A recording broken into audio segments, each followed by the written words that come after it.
तो hello and welcome guys, स्वागत है आप सभी का हमारे चैनल इंडिया एफडी में। आज मैं आपको बताऊंगा लेखांकन का पूरा थ्योरी, जिसमें लेखांकन की अर्थ परिभाषा, इसके साथ साथ इसकी विशेषता क्या है, स्रोत क्या है, दोष क्या है, लाभ क्या है, सबको पढ़ेंगे इस एक ही वीडियो में।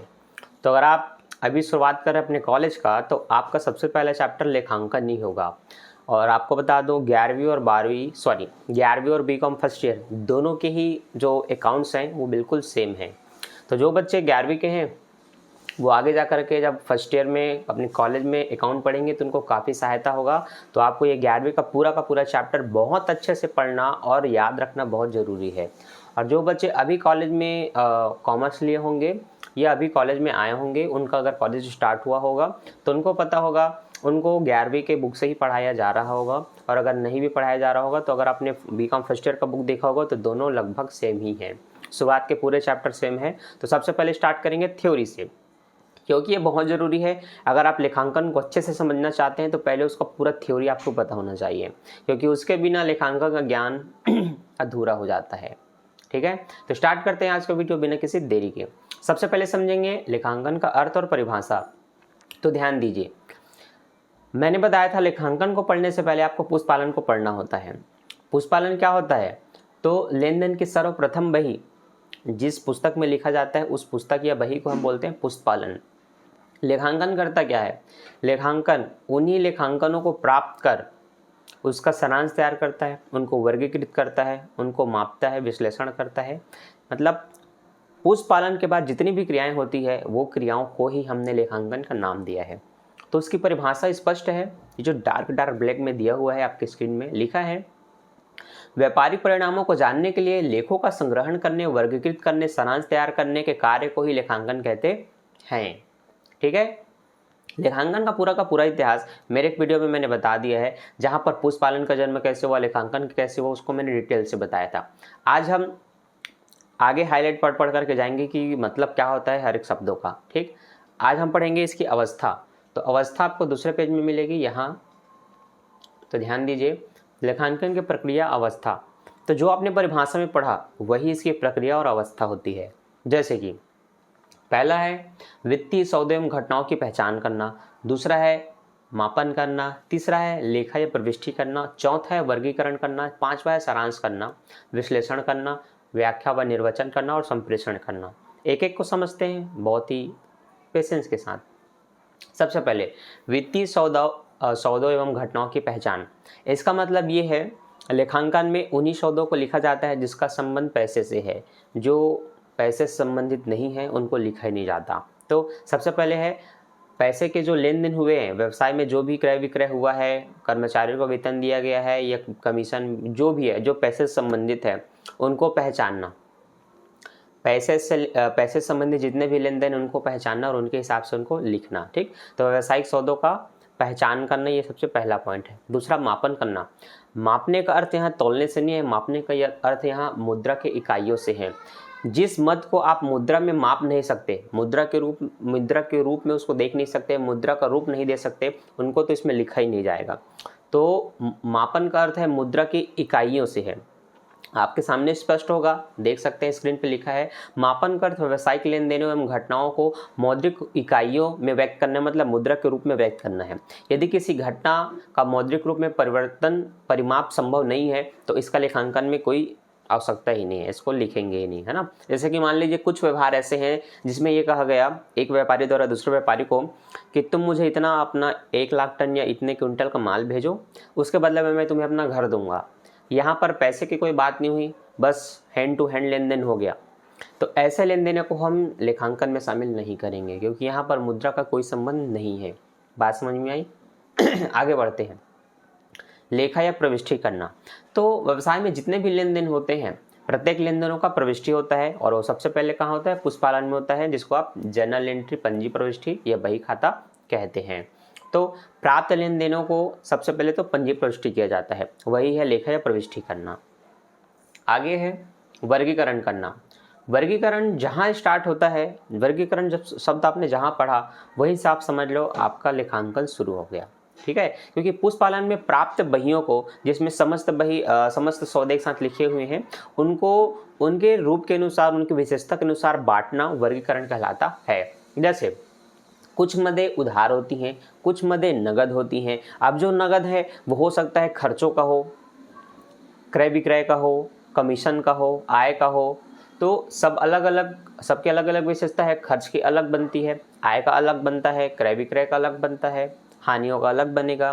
तो इसी हिसाब से उनको वर्गीकरण किया जाता है। ये है वर्गीकरण करना उनकी विशेषता के आधार पर। उचित पुस्तकों में उचित लेन देनों का लेखा करना वर्गीकरण कहलाता है। अब है सारांश तैयार करना। ठीक है, तो सारांश काफ़ी स्पष्ट है। आपने लेखों को प्राप्त किया, उनकी विशेषता के आधार पर उनको बांट दिया, तो आप उससे कुछ ना कुछ आप सारांश तैयार कर सकते हैं। ठीक है, उसके बारे में कुछ ना कुछ बता सकते हैं। तो देखिए लिखा क्या है। लेजर में खोले गए विभिन्न खातों में खतौनी के पश्चात प्रत्येक खाते का शेष निकाला जाता है। इन शेष से सारांश तैयार किए जाते हैं। सारांश में तलपट की सहायता से व्यापारिक लाभ हानि, आर्थिक चिट्ठा, रोकड़ प्रवाह और कोष आदि बनाना शामिल होता है। ठीक है, तो सारांश बहुत ही सिंपल सी बात है। अगर आपने रोकड़ का अलग बना लिया, खर्चों का अलग बना लिया, इनकम का अलग बना लिया, इससे ये तो पता चल जाएगा जब आप दोनों पक्षों को घटाएंगे कि कितना आपने खर्च किया और कितना इनकम हुआ, तो कितना बचा। अगर खर्च ज़्यादा है तो आप अपना सारांश में ये बताएंगे कि हानि हुआ है, अगर इनकम ज़्यादा है तो आप बताएंगे कि प्रॉफिट ज़्यादा हुआ है। तो जब आपने लेखों को अलग अलग खतौनी कर लिया और जब आपने जोड़ घटाव करके देखा कि आपको लाभ हुआ है कि हानि, तो उससे आपको एक परिणाम प्राप्त होगा, या तो लाभ हो गया तो हानि होगा। यही आपका सारांश है। ठीक है, फिर इसके बाद आगे आप क्या क्या कर सकते हैं वो यहीं से स्टार्ट होता है, क्योंकि बिना बैलेंस जाने आप आगे बढ़ नहीं सकते। ठीक, अगला है विश्लेषण। विश्लेषण मतलब वही है तर्क देना, उसके बारे में अध्ययन करना, उसको देखना, ही विश्लेषण कहलाता है। अब ध्यान से देखिए क्या लिखा है। विश्लेषण के अंतर्गत विभिन्न वित्तीय आंकड़ों की तुलनात्मक अध्ययन किया जाता है। वित्तीय स्थिति में परिवर्तन, कमी या वृद्धि का विश्लेषण, आय विवरण, इनकम स्टेटमेंट, आर्थिक चिट्ठा, बैलेंस शीट में प्रदर्शित मदों का तुलनात्मक अध्ययन किया जाता है। विभिन्न अनुपातों की गणना कर उनका विश्लेषण किया जाता है, जैसे कि चालू अनुपात, तरल अनुपात। ठीक है, तो विश्लेषण का साफ अर्थ यही है कि जो हमारे अलग अलग खाते होते हैं जो वित्त से संबंधित है, पैसे से संबंधित है, उनमें तुलनात्मक अध्ययन किया जाता है। ठीक है, चिट्ठे का अलग होता है, इनकम का अलग होता है, आय व्यय में जो होता है उनके अलग होते हैं, सबका तुलनात्मक अध्ययन किया जाता है। इसी को विश्लेषण करते हैं। मतलब 2-3 अलग अलग खातों में अगर आपने सब कुछ अच्छे तरीके से लिखा है तो आप उसके बारे में अच्छे से अध्ययन कर सकते हैं, विश्लेषण कर सकते हैं। अगला है व्याख्या या निर्वचन करना। व्याख्या या निर्वचन करना बिल्कुल वही रूप है कि जब आपने समस्त लेखों को अलग अलग लिख लिया, सबका आपको प्लस माइनस पता है, मतलब प्रॉफिट है कि लॉस है, तो उसके बारे में आप कुछ ना कुछ बता सकते हैं। ठीक है, अगर मैंने आपके सामने में एक चिट्ठा रखा जहां दायित्व ज़्यादा है, संपत्ति कम है, या दोनों बराबर है, तो आप कुछ ना कुछ तो उसके बारे में बता सकते हैं कि इनका चिट्ठा ऐसा है कि इनमें जितने लाभ है उतनी ही संपत्ति है, इनके लाभ हानि खाते में लाभ ज़्यादा हुआ है, हानि कम है। तो कुछ न कुछ आप निष्कर्ष दे सकते हैं अगर आपने सर्व सुविधा युक्त और अच्छे ढंग से आपने लेखांकन को लिखा है, समस्त सौदे को अलग अलग बांटा है, तो उसके बाद आप कुछ न कुछ व्याख्या कर सकते हैं। ठीक है, आगे देखिए। विश्लेषण से प्राप्त निष्कर्ष के आधार पर कारण एवं प्रभाव का अध्ययन किया जाता है तथा विभिन्न प्रकार के रिपोर्टों का निर्माण किया जाता है। निर्धारित अवधि में प्राप्त परिणाम क्या, क्यों तथा कैसे रहे, इसके बारे में कुछ न कुछ व्याख्या की जाती है। ठीक है, संप्रेषण। संप्रेषण के अंतर्गत बाह्य एवं आंतरिक प्रयोगकर्ताओं को विश्लेषित एवं निर्वचन किए गए आंकड़ों को उपलब्ध कराया जाता है, जिसके आधार पर सुविचारित एवं राय विवेकपूर्ण निर्णय ले सकते हैं। संप्रेषण का मतलब होता है अपने जो भी आपके पास नॉलेज है, विचार है, उसको आदान प्रदान करना। तो जब आपने लेखांकन को सही तरीके से लिखा, आपको व्यापार का सही रूप, सही लाभ हानि, उसका स्थिति का ज्ञान है, तो इसके बाद आप क्या कर सकते हैं, उसको एक दूसरे को बता करके उसके बारे में कुछ ना कुछ और आगे आपको क्या करना चाहिए, आपको लाभ है कि हानि है कि जोखिम है, क्या है, उस पर्टिकुलर टॉपिक के बारे में आप कुछ ना कुछ निष्कर्ष दे सकते हैं। ठीक है, तो ये होता है संप्रेषण करना। अब हम समझते हैं लेखांकन की विशेषता क्या है। तो हर एक टॉपिक का हर एक नाम जो भी आप अभी पूरे अकाउंट में पढ़ेंगे, उसकी परिभाषा के साथ साथ विशेषता जरूर दिया जाता है, क्योंकि विशेषता से ही उसके बारे में कुछ ना कुछ विशेष बातें पता चलती हैं। तो विशेषता में पहला है लेखांकन कला और विज्ञान दोनों है। ठीक है, तो आपको याद रखना है लेखांकन को कला विज्ञान दोनों बोलते हैं, क्योंकि कला विज्ञान का शाब्दिक अर्थ ये होता है, कला किसी कार्य को उत्तम ढंग से प्रस्तुत करना या करना कला कहलाता है। विज्ञान उसको तब कहते हैं जब आपने कुछ सोचा और उस पर कार्य किया और आपको कुछ ना कुछ परिणाम मिला, तो जो आपने सोचा, ठीक है, जो आपने योजना बनाई उस पर आपने कार्य किया और कुछ परिणाम मिला, तो कारण और परिणाम के बीच में जब संबंध स्थापित हो जाता है तो उसी को आप विज्ञान कहते हैं। ठीक है, तो लेखांकन में भी वही होता है। आप भविष्य में अभी के लाभ को देख करके भविष्य में आप क्या करना चाहते हैं उसकी आप रूपरेखा तैयार करते हैं, फिर उस पर काम करते हैं, फिर कुछ ना कुछ परिणाम प्राप्त होता है। या तो लाभ हो गया तो हानि होगा। तो सोचे गए तथ्यों पर, आपकी योजनाओं पर कुछ आपने काम किया और कुछ ना कुछ परिणाम प्राप्त हुआ। इस पद्धति के कारण और परिणाम में संबंध स्थापित होता है, कुछ ना कुछ पता चलता है, इसलिए इसको विज्ञान कहते हैं। ठीक है, कला क्यों कहते हैं? तो देखिए, लिखने की सर्वोत्तम विधि है, तिथिवार लिखे जाते हैं, जो विकलन है मतलब जो आ रहे है उसको विकलन में लिखे जाते हैं, जो जा रहे है उसको समाकलन में लिखा जाता है, लाभ को लाभ वाले में, हानि को हानि वाले में, मतलब सभी को तिथिवार क्रमवश अलग अलग खातों में खतौनी की जाती है, मतलब सर्वोत्तम ढंग से किसी खाते को लिख करके प्रस्तुत किया जाता है। तो लिखने की एक अच्छी विधि है और सैद्धांतिक विधि है, वैज्ञानिक विधि है, रीति है, नियम है, सिद्धांत है, इसलिए इसको कला कहा जाता है। ठीक है, अगला निश्चित बहियों में उपयोग किया जाना। ठीक है, तो निश्चित बही में उपयोग किया जाना मतलब ये है कि लेखांकन को हम जो पुस्तकालय में लेखांकन प्राप्त करते हैं वो सब अलग अलग बहियों के होते हैं। नगद रोकड़ बही का होता है, उधार आपके क्रय विक्रय बही के होते हैं जहाँ पर आपको उधार की एंट्री करनी होती है, तो सबका अलग अलग बही होती है। तो जिस बही में जिसको लिखा जाना है उस निश्चित बही में उसको लिखना, ये इसकी विशेषता है। नियमित लिखना, 5वें नंबर बोला है नियमित लिखना। नियमित का मतलब ये होता है लगातार लिखना। लिखने का काम बस आज कर दो फिर 1 महीने बाद लिखो, ऐसा नहीं है, लगातार चलते रहता है। अगर आपका क्रय विक्रय डेली है तो कुछ नगद होता है, कुछ उधार आपका क्रय विक्रय होगा, तो उनको लिखना आपका काम होता है। आपके यहाँ अगर कर्मचारी हैं तो आप उसको डेली का आप वेतन दे रहे होंगे तो महीने में देंगे, लेकिन डेली का कितना है उसको आप लिखेंगे। तो कुल मिलाकर के लेखांकन का काम नियमित होता है। कोई भी व्यापारी, कोई भी व्यवसाय 1 साल काम करने के लिए अपना व्यवसाय शुरू नहीं करता, वो लंबे समय तक लाभ कमाना चाहता है तो लंबे समय तक व्यवसाय करता है। तो लिखने का भी कार्य निरंतर चलते रहता है, बीच में रोका नहीं जाता, तो एक नियमित लेखा होता है। ठीक है, वित्तीय व्यवहार दूसरे पॉइंट में बोला है। वित्तीय व्यवहार मतलब यही है जो मैंने आपको थोड़ा देर पहले बताया था कि यहाँ पर जो भी व्यवहार होते हैं उनका सीधा सीधा संबंध मुद्रा से होता है, पैसे से होता है। वित्त मतलब पैसा, जिसका संबंध पैसे से नहीं है उन व्यवहारों को इसमें लिखा ही नहीं जाता। जैसे कि आपको मैंने बताया था कि अगर किसी व्यक्ति ने कहा कि मैं तुम्हें ये दूंगा उसके बदले में तुम मुझे वो दे दो, जैसे कि मैंने तुम्हें माल दिया लाखों करोड़ों का, उसके बदले में तुमने मुझे अपनी ज़मीन, घर, जायदाद, कुछ और भी चीज़ दे दिया, लेकिन पैसा नहीं दिया। तो जब लेन देन बिना पैसे के हो, ये गैर मौद्रिक व्यवहार होते हैं और इनको नहीं लिखा जाता। ठीक, ये आपको याद रखना है। वर्गीकरण करना स्पष्ट है कि लेखांकन में समस्त अलग अलग सौदों को उनके विशेषता और गुण के आधार पर अलग अलग लिखा जाता है, उनके खाते तैयार किए जाते हैं, उनको बांटा जाता है। तो खातों को, लेखांकन को, सौदों को उनकी विशेषता के आधार पर बांटना वर्गीकरण कहलाता है। ये आपको मैंने पहले ही बता दिया था। व्याख्या, निर्वचन, संप्रेषण, ये भी स्पष्ट है। जब आपने सौदों को पहचाना, विश्लेषण किया, अलग अलग खातों में बांट लिया, तो अब उसके बारे में आप व्याख्या भी कर सकते हैं, निर्वचन भी कर सकते हैं, आगे क्या करना है ये भी सोच सकते हैं। ये सारे पॉइंट बहुत इंपॉर्टेंट है, आपको याद रखना है। आगे बढ़ते हैं अगले टॉपिक में। अभी हमारा पेज 4 था, पेज नंबर 5। ठीक, ये वही है जो मैंने आपको स्पष्ट रूप से बताया और पढ़ा हमने। यहाँ पर कुछ आधारभूत शब्द भी दिए जाते हैं हमारे जानने के लिए। ठीक है, आधारभूत शब्द हम पढ़ेंगे अभी।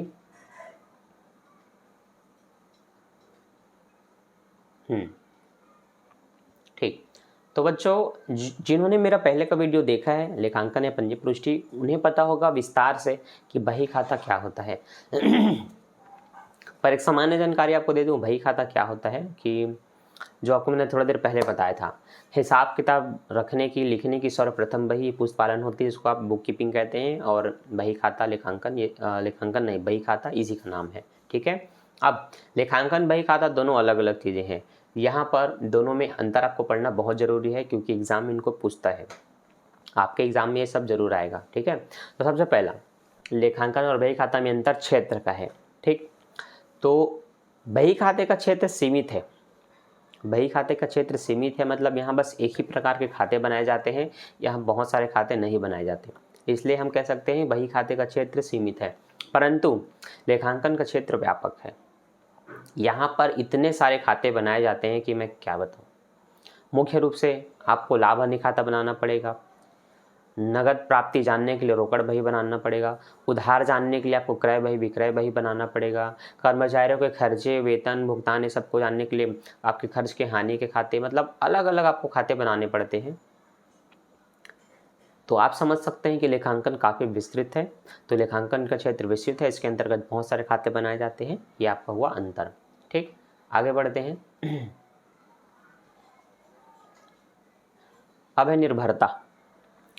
तो देखिए, बही खाता स्वतंत्र है, वो किसी पर निर्भर नहीं है। आपके व्यवसाय में जो भी लेन देन होगा, चाहे उधारी हो चाहे नगद हो, ये उसको पंजी पुष्टि करेगा, लिखेगा, तो ये किसी पर निर्भर नहीं है। व्यापार चल रहा है तो लेखांकन होगा बही खाते में।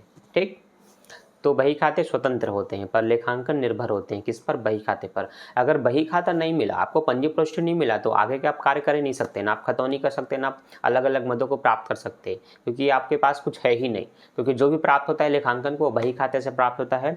तो लेखांकन बही खाते पर निर्भर है पर बही खाते किसी पर निर्भर नहीं, वो स्वतंत्र है। ये हुआ दूसरा अंतर। तीसरा, यंत्रों का प्रयोग। ठीक है, तो बही खाते का कार्य यंत्रों के माध्यम से किया जा सकता है, क्योंकि ये बहुत ही सरल होता है। एक कम पढ़ा लिखा व्यक्ति भी कर सकता है और कुछ भी छोटी मोटी मशीनें के द्वारा भी बही खाते का काम किया जा सकता है। लेकिन लेखांकन का कार्य यंत्रों की सहायता से नहीं किया जा सकता, क्योंकि यहाँ इतने सारे खाते बनाए जाते हैं, इतनी विशिष्ट योग्यता चाहिए, इतनी नॉलेज चाहिए कि अभी तो संभव नहीं है। बाद में जब हम लोग का जनरेशन काफ़ी हाई होगा तो हो सकता है, पर अभी वर्तमान में आपको बताना है कि यंत्रों से लेखांकन में कार्य नहीं किया जाता, पर बही खाते में किया जाता है। ठीक है, योग्यता में यही बताना जो आपको थोड़ी देर पहले मैंने बताया था कि कम पढ़ा लिखा व्यक्ति भी बही खाते का कार्य कर सकता है, पर लेखांकन के कार्य के लिए बहुत पढ़ा लिखा प्रशिक्षित व्यक्ति चाहिए जिसको लेखांकन का पूरा ज्ञान हो। ठीक है, क्योंकि इसमें बहुत विस्तार से खाते बनाए जाते हैं, जो कि आपको पता चलेगा अगर आप कॉलेज में जाएंगे कि लेखांकन कितना बड़ा है। 4 अंतर हो गया। 5वां, शुद्धता की जाँच। तो बही खाते में शुद्धता की जाँच करने का कार्य नहीं किया जाता, बस लिखा जाता है। लेकिन लेखांकन में जितने भी लेखे लिखे गए हैं उनमें क्या गलती है, क्या शुद्धि है, उनको सुधारा जाता है और अलग अलग खातों में लिखा जाता है। तो शुद्धता की जांच लेखांकन में होती है पर बही खाते में नहीं होती। तो इस तरह से आप देख रहे हैं कि सारे अंतर काफ़ी स्पष्ट है, काफ़ी सरल हैं।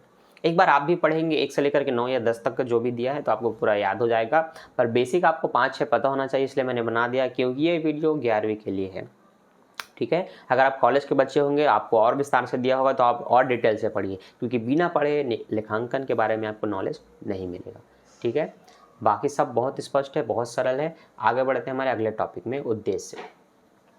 लेखांकन के उद्देश्य। तो ध्यान दीजिए, उद्देश्य में हमें क्या क्या पढ़ना है। तो उद्देश्य में हमें ये 5 पॉइंट पढ़ना है। सबसे पहला पॉइंट है व्यवहारों का स्थायी रूप से लेखा करना। ठीक है, ये सबसे पहला पॉइंट, व्यवहारों का स्थायी रूप से लेखा करना। तो देखिए, यहाँ पर जितने भी व्यवहार होते हैं उनका लेखा स्थायी रूप से एक पर्टिकुलर खाते में किया जाता है, जहाँ पर उसकी आवश्यकता है और जहाँ पर उसका स्थान है, जिसको वहीं लिखना होता है। ठीक है, तो व्यवहारों को पुस्तकों में लिखने से किए गए व्यवहारों का एक स्थायी लेखा तैयार हो जाता है, जिसका उपयोग भविष्य में आवश्यकता अनुसार कभी कभी किया जा सकता है ना। तो रोकड़ को हमने रोकड़ में लिखा, उधार को उधार में लिखा। भविष्य में कभी जानना है कि किससे कितना उधार लेन देन हुआ था या कितना नगद लेन देन हुआ था, तो वो स्थायी रूप से जिस खाते में लिखा गया है उसको देख करके हम अपने भविष्य में भी उसके बारे में जान सकते हैं, मतलब आगे फ्यूचर में। ठीक है, तो स्थायी रूप से लिखना बहुत इंपॉर्टेंट होता है लेखांकन में, क्योंकि बिना स्थायी रूप से लिखे गए, बिना लिखे के आपने कहीं भी कुछ भी लिख दिया तो फिर आपको फ्यूचर में ढूंढने में बहुत समस्या हो जाएगी, मिल भी नहीं पाएगा। ये दोनों चांसेस हो सकते हैं। ठीक, अगला पॉइंट है व्यापार के परिणामों को प्राप्त करना। ठीक है, तो देखिए, लिखने का दूसरा उद्देश्य ये है कि व्यापारिक परिणाम जानना है।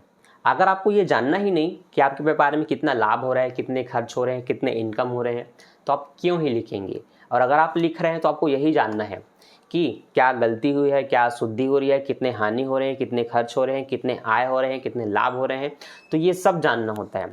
तो लेखांकन का लिखने का दूसरा उद्देश्य है व्यापारिक परिणामों को जानना। लाभ हानि कितना है, चिट्ठे में क्या दर्शाया गया है। ठीक है, अगला पॉइंट, व्यापार की आर्थिक स्थिति से अवगत कराना। आर्थिक स्थिति मतलब वही है, व्यापार की आर्थिक स्थिति का ज्ञान चिट्ठे से पता चलता है, ये आपको पता होना चाहिए। तो जब आपने समस्त मदों को ध्यान से लिखा, उनके शुद्धियों को दूर किया, तो चिट्ठे और लाभ हानि खाते को देख करके आप ये जान सकते हैं कि आपके व्यापार की स्थिति कितनी है। क्योंकि चिट्ठा वो होता है जहाँ पर संपत्ति बराबर दायित्व प्लस पूंजी लिखा जाता है। तो जितने आपके दायित्व और पूंजी होते हैं उतनी आपकी संपत्ति होती है। तो वो दर्शाता है आपकी स्थिति क्या है व्यापार की। लाभ हानि खाते से ये पता चलता है कि आपके व्यापार में कितने लाभ है या कितने प्रॉफिट है, मतलब आप लॉस में है कि हानि में है, सॉरी प्रॉफिट में है। ठीक है, तो व्यापार की आर्थिक स्थिति से अवगत कराना ये लिखने का तीसरा उद्देश्य है। चौथा है कानूनी आवश्यकताओं को पूरा करना। ठीक है, अगर हम व्यापार कर रहे हैं लेकिन हम अपना कोई खाता बही नहीं तैयार करते हैं, हम अपने व्यापार में समस्त लेन देनों को कहीं भी नहीं लिखते हैं, न ही कॉपी में, न ही कंप्यूटर में, कहीं भी लिखते ही नहीं है, तो कल अगर आपके व्यापार में अपने ही साझेदारों के साथ, पार्टनर्स के साथ ये किसी भी कारण से अगर विवाद हो जाता है, झगड़ा हो जाता है, या आपके ऊपर कानून की कमेटी बैठ जाती है आप कितना का लेन देन कर रहे हैं, क्या कर रहे हैं ये जानने के लिए, तो आपके पास कोई साक्ष्य ही नहीं होगा, कोई प्रमाण ही नहीं होगा ये बताने के लिए कि आप किस टाइप का काम करते हो और कितना इनकम होता है, तब आपके काम को सील किया जा सकता है, आपको अंदर भी किया जा सकता है, बहुत सारी समस्याएं हो सकती है। लेकिन आपने समस्त व्यवहार को लिखा, कब आपने व्यापार शुरू किया, कब आपको कितना का लाभ हुआ, कितने का हानि हुआ, कितने का खर्च हुआ, कितने का क्रय विक्रय हुआ, सब कुछ, तो कभी भी विवाद किसी भी कारण से प्रस्तुत होता है तो आप साक्ष्य के रूप में उसको प्रस्तुत कर सकते हैं, जिसको कानून द्वारा मान्यता प्राप्त होगा। तो लिखने से कानूनी आवश्यकताओं की पूर्ति हो जाती है। ठीक है, तो विश्व स्तर पे जो लेन देन होते हैं उनका सबसे पहले पत्रों के माध्यम से आपस में बात होता है, फिर लेन देन को प्रपत्र द्वारा लिखा जाता है, क्योंकि ये विश्व स्तर पर है और वहाँ पर अगर आपने लिखा नहीं और व्यापार शुरू कर दिया तो फिर विवाद में आपका बहुत नुकसान हो सकता है। ठीक है, अगला है भावी योजना हेतु आंकड़े उपलब्ध कराना। ठीक है, तो जब लिखने से आपको व्यापार की आर्थिक स्थिति के बारे में स्पष्ट रूप से पता होगा कि कितना आपको प्रॉफिट हुआ है और उस प्रॉफिट से आप आगे अपने व्यापार को और कितना बढ़ा सकते हैं, तो फ्यूचर में आप क्या काम करना चाहते हैं, किन किन जोखिमों से लड़ना चाहते हैं, उसका पूरा का पूरा ज्ञान आपको लिखने से हो जाता है। तो लिखने के ये 5 उद्देश्य आपको याद रखना है। पहला, व्यवहारों को स्थायी रूप से लिखना, व्यापारिक परिणामों को प्राप्त करना, व्यापार के आर्थिक स्थिति से अवगत कराना, कानूनी आवश्यकताओं की पूरी करना और भावी योजना हेतु आंकड़े उपलब्ध कराना। ठीक है, तो ये तो रहे हमारे 5 उद्देश्य। ठीक, आगे बढ़ते हैं हमारे अगले टॉपिक में। पेज नंबर ये 7 था, अब हम 8 में जाते हैं। ये तो 6 आ गया, ये है 8। ठीक, अच्छा 8 डबल हो गया क्या भाई? ना ना ना, अच्छा उद्देश्य तो ये है, तो ये क्या था जो हमने भी पढ़ा? अच्छा ये भी उद्देश्य था, ये मुख्य उद्देश्य था, अब ये सामान्य उद्देश्य है। ठीक है, चलिए सामान्य उद्देश्य पढ़ते हैं। सामान्य उद्देश्य कॉमन क्या हो सकते हैं? वो 5 मुख्य उद्देश्य तो पता चल गए, सामान्य उद्देश्य लगभग 7 है, जिसमें से पहला है क्रय विक्रय तथा शेष माल की जानकारी। सिंपल सी बात है, अगर एक व्यापारी सिर्फ क्रय विक्रय करके लाभ कमाता है तो उसको ये जानना जरूरी है कि कितना मैंने प्रत्येक दिन और प्रत्येक महीने में कितने का माल खरीदा, कितने का माल विक्रय किया और कितने का माल बचा और कितना माल बेचने के लिए बाकी है। तो कुल मिलाकर के क्रय विक्रय का सही जानकारी उसको जानना है तो वो लिखेगा। तो लिखने का सामान्य उद्देश्य ये हो गया, क्योंकि लिखने का काम हर कोई करता है, चाहे वो व्यापार कर रहा हो चाहे वो ना कर रहा हो। एक पान ठेले वाला भी लिखता है, एक घर का इंसान जो महीने का इनकम पाता है, राशन भरता है, वो भी लिखता है कि कितना उसके पास बचा। तो लिखने के कुछ सामान्य उद्देश्य होते हैं जो व्यापारियों से अलग भी हो सकते हैं और उनके साथ भी हैं, दोनों का है। तो पहला उद्देश्य है क्रय विक्रय तथा शेष माल की जानकारी हो जाना। दूसरा है लेनदारों तथा देनदारों की स्थिति से अवगत होना, क्योंकि वर्तमान में व्यापार ऐसे होते हैं जो साख पर आधारित होते हैं। आपको उधार खरीदना पड़ सकता है, क्योंकि अगर आपके पास पैसे पर्याप्त नहीं है, आप अगर बेच रहे हैं तो कुछ आपके पास ऐसे ग्राहक होंगे जो पर्याप्त पैसा नहीं दे पाते अपने माल के लिए, तो कुछ आधा देते हैं या कुछ उधार खरीदते हैं। तो कुल मिलाकर आपको ये समझना है कि वर्तमान जगत में जो व्यापार होता है वो साख पर आधारित होता है। तो लेनदार तथा देनदार की स्थिति से अवगत हो जाता है कि कितने व्यक्ति को पैसा देना है और कितने व्यक्ति से पैसा लेना है। तो जो देने वाले होते हैं उसको हम देनदार कहते हैं और जो लेने वाले हैं उसको हम लेनदार कहते हैं। आई बात समझ में? तो इनकी स्थिति से अवगत हमें हो जाता है लेखांकन लिखने से। तीसरा है छल कपट पर नियंत्रण। तो देखो, अगर आपने समस्त सौदों को स्पष्ट रूप से लिखा तो किसी भी प्रकार के कोई छल कपट आदि हो ही नहीं सकते, क्योंकि मान लेते हैं 2 पक्षों के बीच में व्यापार हो रहा है, उसने भी अपना स्पष्ट लिखा, आपने भी अपना स्पष्ट लिखा। अब उसने बता रहा है कि पिछले हफ्ते मान ले 1000 का खरीदा था, उसने कहा कि मैंने 10,000 का खरीदा था, या आपने कह दिया कि उसने 10,000 का मैंने उसको बेचा था। ऐसे लेन देनों में अगर समस्या उत्पन्न होती है तो आप दोनों का लेखांकन जो आपने लिखा है प्रस्तुत कर सकते हैं, स्पष्ट लिखा होगा कितना इतना है, और जो भी गलती है उसको सुधारा जा सकता है। तो छल कपट हो ही नहीं सकता। ठीक है, उस पर नियंत्रण हो जाता है क्योंकि स्पष्ट लिखा गया है। अगर आप लिखे ही नहीं है तब आपके पास ये सब समस्या उत्पन्न होती है। तो याद रखिए, व्यापार कितना भी छोटा हो लिखना जरूरी है। खर्चों को, आय को, इनकम को, क्रय विक्रय को। अगला है करो व्ययों पर नियंत्रण, है ना। तो जब आप व्यापार शुरू करते हैं आपने कच्चा माल कहाँ से खरीदा, लाने में कितना व्यय हुआ, माल की साफ सफाई में कितना खर्च हुआ, कर्मचारियों को कितना वेतन दिया, माल के उत्पादन में कितने खर्च हुए, बीमा में कितना व्यय हुआ, एडवर्टाइजमेंट में कितना व्यय हुआ, आपने अपने व्यापार में खर्च किए गए समस्त खर्चों को अगर लिख दिया, इससे ये पता चलेगा कि जब आप किसी माल को तैयार करते हैं और पूरा उसको बेचने मार्केट तक जाते हैं तब तक आपने कितना खर्च किया, और फिर आप वस्तु का विक्रय मूल्य निर्धारित करते हैं। तो अगर आपको खर्चे ज़्यादा लगे तो आप वस्तु का विक्रय मूल्य बढ़ा देंगे। तो आपको इस पर विशेष ध्यान देना है कि आपके व्यापार में खर्च कितना हो रहा है, क्योंकि एक व्यापारी के लिए ज़रूरी है जानना कि वो कम से कम कीमत पर अपने वस्तु को कैसे बेच सके। उसके लिए उसको बस एक ही बातों पर ध्यान देना होता है, वो अपने खर्च को कम से कम कर सके, क्योंकि कम लागत पर अगर कोई वस्तु तैयार होगी तो उसको कम मूल्य पर ही बेचा जाता है। तो खर्चों पर नियंत्रण किया जाता है। अगर आपने सभी खर्चों को स्पष्ट रूप से देखा कि किसमें ज़्यादा खर्च हुआ है तो उसमें कम करना चाहिए या इसमें नहीं करना चाहिए था, तो खर्चों पर नियंत्रण होता है, ये सामान्य उद्देश्य हुआ। अगला है करों का अनुमान लगाना है, ठीक है। तो देखिए, जो फैक्ट्री चलाते हैं उनको पता है कि उनके जितने वो प्रोडक्ट बनाएंगे उनके बनाए हुए माल पर उनको टैक्स देना पड़ता है, ठीक है। तो अगर वो लिखते रहेंगे कि मैं कितने का माल खरीदता हूँ और कितने का माल बेचता हूँ, कितने का माल बनाता हूँ, इस पर मुझे सरकार को कितना टैक्स देना पड़ेगा। तो मान लीजिए वर्तमान में अगर वो 1 लाख का एक प्रोडक्ट बना रहा है जिस पर उसको 10,000 रुपये टैक्स के रूप में देना पड़ रहा है, तो भविष्य में अगर वो सोचता है कि मैं अब 10 लाख प्रोडक्ट बनाऊंगा, तो ये भी निर्धारित करेगा ना कि भाई मैं अगर 1 लाख पे 10,000 अगर टैक्स दे रहा हूँ तो फिर 10 लाख पे कितना दूंगा, भविष्य में करोड़ों का अगर उत्पादन करूंगा तब कितना देना पड़ेगा।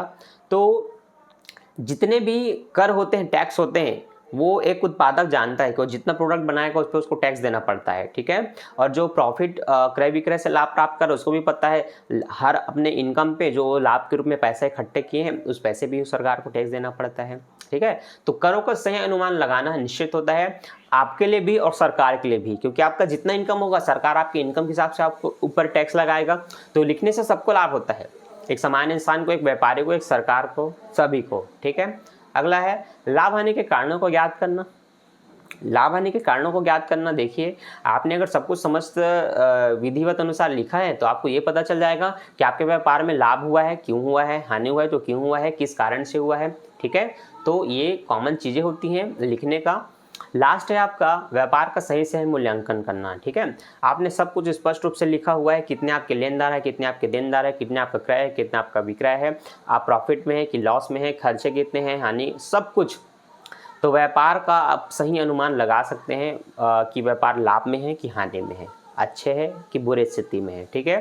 तो ये सामान्य उद्देश्य होते हैं जो आपको स्पष्ट रूप से पता होना चाहिए। तो आपका काम है इनको पढ़ना। कॉलेज की बुक में अगर और ज़्यादा दिया होगा तो उनको भी पढ़ना, क्योंकि जितना ज़्यादा आप पढ़ेंगे नॉलेज आपको उतना बढ़ेगा, ठीक है। याद रखना है, छोड़ना नहीं है बहुत ज़्यादा है बोल करके, पढ़ोगे तो कम से कम कुछ पता तो चलेगा, क्योंकि पढ़ाई कभी वेस्ट नहीं जाता, ठीक है। आगे बढ़ते हैं हमारे अगले टॉपिक में। ये था हमारा 8वां। अब हम 9वां पेज देखते हैं हमारा क्या है। तो 9वां पेज में है लेखांकन के लाभ। तो देखिए अब तक हमने जो पढ़ा उसके बाद हमें ये पढ़ना बहुत ज़रूरी है कि लाभ क्या होता है। तो लेखांकन के लगभग 4 लाभ हैं, जो कि आपको थोड़ी देर पहले मैंने बताया था। व्यापारी को भी लाभ होता है, सरकार को भी लाभ होता है, उपभोक्ता को भी लाभ होगा, विनियोजक को भी लाभ होगा, सबको लाभ होगा। अब सबके अंदर बहुत सारे पॉइंट बटे हुए हैं, ये काफ़ी बड़ा हो जाएगा, सामान्य रूप से बता देता हूँ। एक व्यापारी के लिए लिखना जरूरी होता है क्योंकि उसको ये पता होना चाहिए कितने खर्च हो रहे हैं, कितने लाभ हो रहे हैं, कितने हानि हो रही है। तो लिखने से व्यापारी को लाभ हो गया। कर्मचारी को क्या लाभ होता है? कर्मचारी को भी ये लाभ होता है, क्योंकि अगर वो ये लिखते रहेगा कि वो कितना महीने में कमा रहा है और कितना किसी में खर्च कर रहा है, उसके पास कितना बचत हो रहा है। अगर मैं जिस जगह में काम कर रहा हूँ, अगर इस बार ज़्यादा प्रोडक्शन हुआ है, ज़्यादा माल बना है, ज़्यादा काम हमने किया है, तो हमें ज़्यादा पैसा मिलना चाहिए, बोनस मिलना चाहिए, तो वो भी अपना लिखते रहेगा। उसको भी उससे उसकी आर्थिक स्थिति, पैसे, इनकम सबका ज्ञान होता रहेगा। तीसरा है विनियोजक, मतलब मालिक। जो भी फर्म के मालिक होते हैं उनको भी ये तो है ना कि कर्मचारी को पैसे देना है, मैनेजर को पैसे देना है, पूरे संस्था में जो लेन देन होना है, टैक्स भुगतान करना है। तो विनियोजक को भी लिखने से लाभ होता है। सरकार को लाभ हो जाता है क्योंकि सरकार को ये पता चलता है कि किस पर्टिकुलर कारखाने से कितना टैक्स लेना है और हमें कहाँ कहाँ खर्चे करने अपने पैसे को, तो लिखना सबके लिए इंपॉर्टेंट है, सबको लाभ होता है और उपभोक्ता को जाहिर सी बात है होगा ही, क्योंकि एक उपभोक्ता किसी भी सामान को खरीदता है तो वो सामान को खरीदने के लिए जो उसने पैसा प्राप्त किया वो कहीं ना कहीं से काम करके प्राप्त करता है, तो उसको ये जानना बहुत ज़रूरी होती है कि महीने में वो कितना कमाया और उसको कितना खर्च करना है और उसकी बचत कितनी होती है। तो कुल मिलाकर के लाभ सबको होता है, ये आपको पता होना चाहिए। अब हमारा अगला टॉपिक है सीमा। सब कुछ तो पढ़ लिए, लेखांकन क्या है, विशेषता क्या है, उद्देश्य क्या है, लाभ क्या है। अब जो सबसे इंपॉर्टेंट है वो दोष है। हर पर्टिकुलर टॉपिक का दोष होता है, कठिनाई होती है, समस्याएं होती हैं, उनको पढ़ना जरूरी है क्योंकि उनके बिना लेखांकन का ज्ञान अधूरा हो जाता है। तो सबसे पहले हम पढ़ते हैं लेखांकन की सीमा में। सबसे पहली सीमा क्या लिखा है, लेखांकन से व्यवसाय की संपूर्ण सूचनाएं प्राप्त करना संभव नहीं है। बहुत सही बात है।